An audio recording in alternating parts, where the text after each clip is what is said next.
My name is Joshua, and I am the Tribune. You are going to get freed right now. It would be insane if you didn't. Let's just say that. Because I want to tell you guys that God's no's are actually absolute yeses. Now, this is a huge anxiety point for a lot of people, a lot of Christians, and I need you guys to know something. God knows everything in advance. He knows way better than we do. On top of that, the most important thing to know about God is He actually wants better for you than you want for yourself. Way better. The highest thing you can think about for yourself is the worst thing that God can think about for you. It's the most mundane, boring, meaningless thing to Him, your highest thought. This is essential to understand before we talk about God's no's.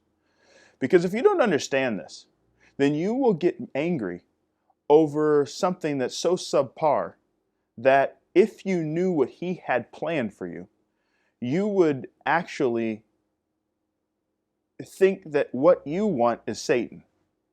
You would think that Satan is giving you your wants if you knew how good God has for you over here. Now, the first thing you need to know about this whole thing is that you need a relationship. You need to be His friend. How you become His friend is through obedience. And we're going to talk about that in another video, not in this one. But you still have to know that point. Because when we're talking about God's no's, He will say no to something that you want very much, knowing that you're not going to want it soon. And in order to really believe this, you have to trust His character. You have to trust what you've learned about God and how He is and just how He moves. You have to know He loves you. This is what you have to know. Because God's no's are the best thing for you. They're the best thing ever. Because His no's are strategic. When we deal with humans, parents, friends, partners, when people say no to us, they do it selfishly. Most of the time they do it selfishly. And if it's not selfish, they say no, but really they're doing it sporadically because they know, oh no, that's not good. No. They're not doing it because they have a giant strategy and they know the future. This is how God is. So when we're dealing with God, it's really important to remember He is not like a human. He is God. So when He says no, right away, instead of being like, oh my God, how could He? And I thought I was going to have this, and I thought this was going to happen, and this, stop all that stuff. It's all foolishness. The first thing you need to do is say, why did He say no? This is really, really interesting. And I need to find out, if He's saying no, that means there's something behind this, that probably He's going to give me some kind of instructions, or He's going to teach me why He said no, and that will give me revelation on myself, and it will give me revelation on Him and His mission that is beyond anything that I can ever imagine, which I want more than anything else. That's really how you should be thinking when He says no. A lot of times when God's yeses come, they came through the no's. You have to keep going through no's to get the yes. Something to remember about God is He knows why you like something. He knows the deepest root of that thing. We don't know the deepest root of our desires. We really don't. I don't care how good you know yourself. You don't know why you like that thing. Not the root of it. Because most people don't go past their desires. They go they just indulge in the desire, but they don't search their own hearts like God does. He searches the heart and knows every single thing. So, here's an analogy for you. You have a daughter. And that daughter is obsessed with Barbies. She just loves dolls. She doesn't even play with the dolls. You know how the little kids, they take the dolls and they talk like, oh, no, no, and then you go over there, no, no. Okay, she doesn't do that. What she does is she wants you to get the Barbie for her, so she can just take off the clothes, put on new clothes, put on the new clothes, and then she just keeps changing the outfits. She's just obsessed. She will sit in her room all day, barely eat, so that she can change the Barbie's clothes because she likes fashion. Now, can you imagine realizing that she likes fashion and looking at her and saying, oh my gosh, she only has one pair of shoes. She only has 2 shirts that she's had for years. Because all the money I've been spending is on Barbies. Because I thought she would be most fulfilled by Barbies. Because that's what it looks like. Excuse me. But, excuse me. But for your daughter, her whole agenda that she doesn't even know, because she's happy with the Barbies, she loves fashion. Now, you start realizing this and you start buying her clothes and not Barbies. Clothes for her, not for the doll. At first, she doesn't really understand. She's fighting it. She can't believe, I want a Barbie. Give me a Barbie. But you know she's really the Barbie. That's the thing. She's the Barbie. She doesn't even know that yet. And she's mad at you. She thinks you're a fool. She just thinks you don't understand anything. She's begging to just, please give me another Barbie. And you're like, no, no, no. I'm actually going to order you something else. And every time there's like a new set of clothes that are coming for her. One day it just hits her. One day she's looking in the mirror and crying because she doesn't have a Barbie. And she's looking in the mirror and she realizes how good she looks. And it starts clicking in her mind that she is the Barbie. This is exactly how it is with God. All your desires are for a reason. He knows the highest form of them. So when he says no to something, you have to know that he has an agenda to give you something that will truly fulfill you. He knows that for example, let's say your daughter in that scenario, he knows that in 10 years, can you imagine giving your daughter who is 7 years old or 6 Barbies when she's 30 years old and thinking that that's just what she loves and you just keep giving her Barbies and she's like, wait a minute, like I actually have a family. This is crazy. Why do you keep giving me Barbies? I'm 45. This is how we think of God. We don't understand that he actually cares and knows what you really are going to want 10 years later. And he actually starts moving you in those directions before the time comes so that when you get there, you're ready for it. And you can actually step into it. And you can enjoy it fully. So when God says no, you need to make sure that you think of it like this and first praise him.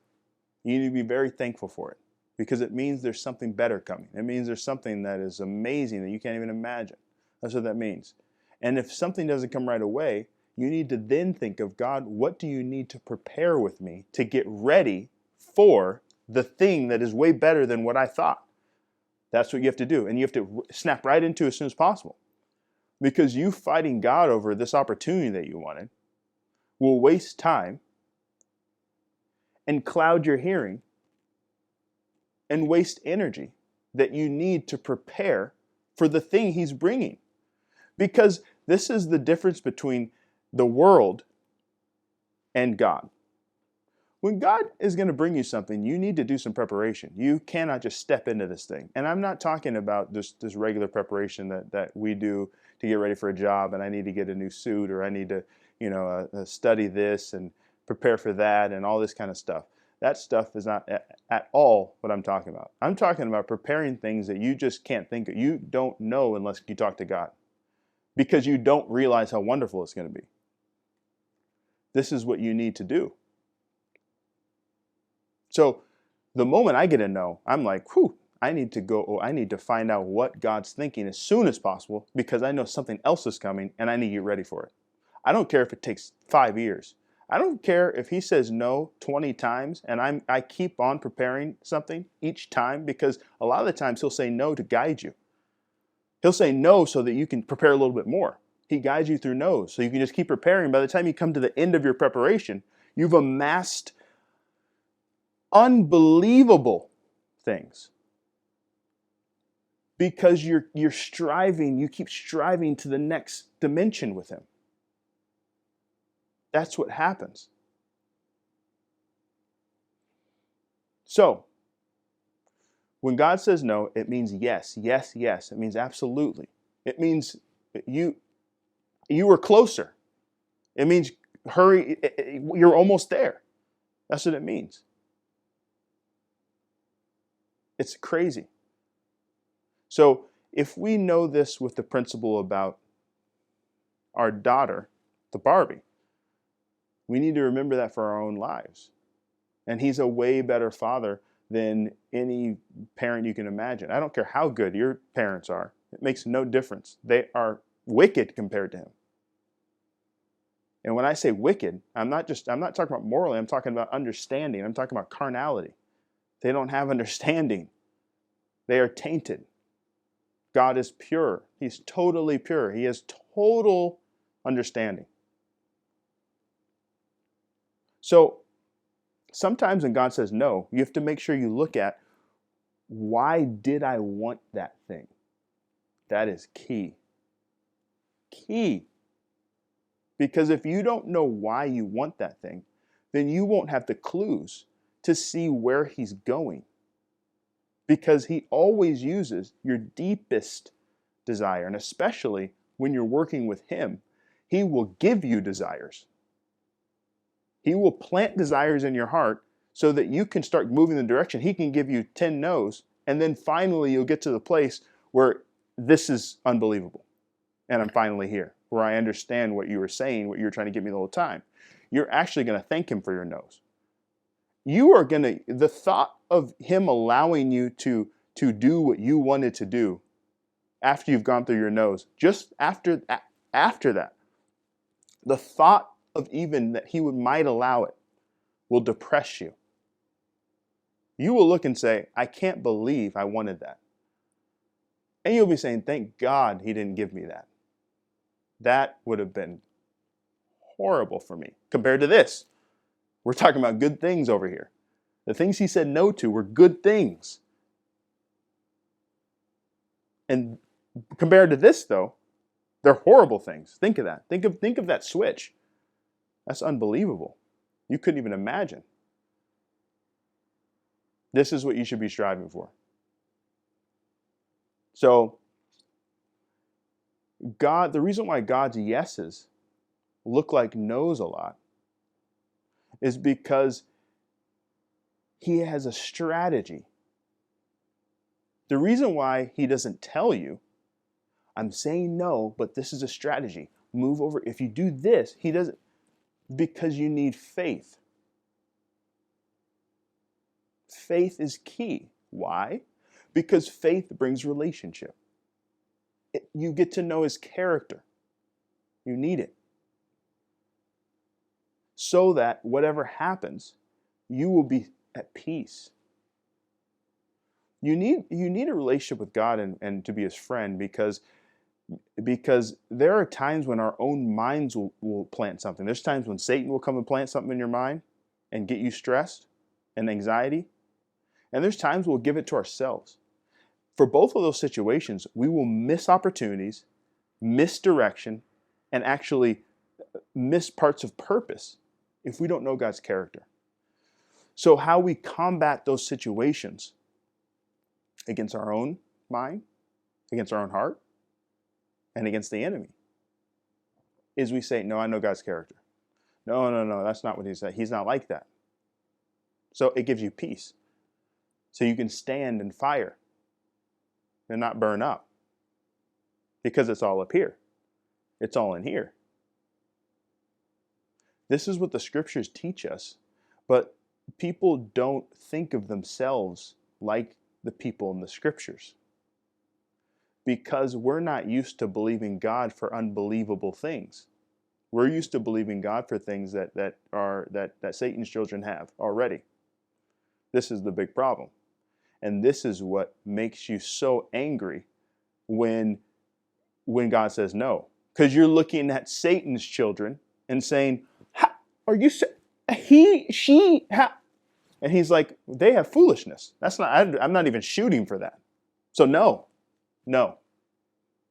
I want you to come over here. That's why we get so mad. We're comparing ourselves with the wrong people. It's a big problem. So I say, stop looking at Satan's children and comparing yourselves. It's an insult. I refuse to compare myself with one of Satan's children. In fact, anything I see Satan's children having that they don't have a relationship with God, I want way more. I won't even settle. A car, house, all this foolishness, no. That doesn't matter. They should be looking at us and saying, my stuff is foolishness.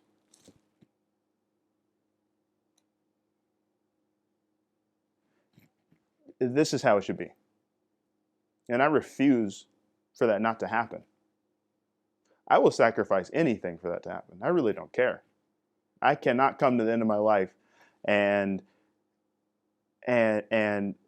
comparing myself to people who don't have a relationship with God and think they have great things. And God says, I'm really confused, Joshua. Why didn't you check in with me? Why were you comparing yourself to people who don't even have a relationship with me? I'm God. By that time, it would be too late because I'll already be in heaven. Can you imagine getting to heaven and looking around? God is so beautiful, you have to bow down, take your crown off, put it at his feet. There are angels beyond. You can't even utter how beautiful it is. Streets paved with gold.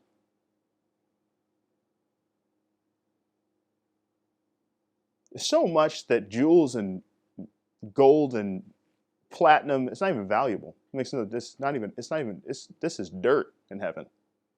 Can you imagine getting to that point and realizing that on earth, Satan's children have been fighting for dirt? And the things they were fighting to get were actually the lowest rung in God's mind. It was so low that they totally missed the point. And in fact, God will throw in some dirt just because. By the time you actually get to working with him, dirt's not going to matter. In certain parts of the world where there's a lot of poverty, dirt's very valuable because they build things with it. Now, that's good for them. That's how it is. But in other parts of the world, dirt is just dirt. I want bricks. I'm actually gonna use something else. I need stone. So when God says no, you have to remember he's taking you way past this kind of banal, tiny mindset that we compare because of people we see we think are so famous and wonderful, and we see what they have, we want it. No, the era has changed. The time is coming where they will look at us and think, who is their God? They have to be working with somebody. It's impossible. Who is he? I need to know him. That's why you need to appreciate God's no's, because that's what the yeses will bring you. He always has a yes. It's always yes. It's never no when you're moving in his agenda. when we're talking about getting what he has for us through relationship. He says no to a lot of things that he doesn't like. But that's not what we're talking about. We're talking about building. We're talking about reaching the pinnacle of what he wants. God's no's are always yeses. He knows best. He has the best plan. What you know about yourself is foolishness compared to what he knows about you. You have treasure inside of you. There's treasure all around you. It's invisible until he shows you. Have a relationship with God. Become a Christian. You will have these benefits. I love you. Hail Jehovah.